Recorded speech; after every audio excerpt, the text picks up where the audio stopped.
আজকের গল্পের নায়ক তিনকড়ি দাস।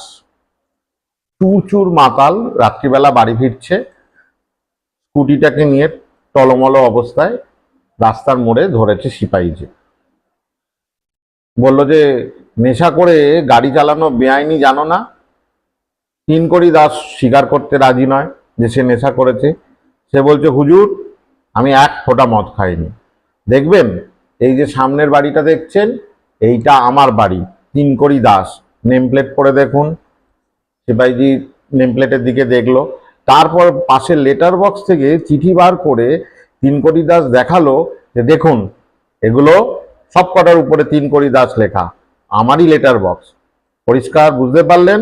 এবার পকেট থেকে চাবি বার করে একেবারে ঘর খুলে ফেললো এবং সিপাহীজিকে হাত ধরে টেনে নিয়ে এলো শোবার ঘরে। নিয়ে এসে আলো জেলে দেখালো, এই দেখুন, এই যে ভদ্রমহিলা শুয়ে আছেন, ইনি আমার স্ত্রী, আর পাশে এই যে আমি তিনকড়ি দাস শুয়ে রয়েছি। এরপরেও আপনার সন্দেহ আছে যে আমি নেশা করে আছি?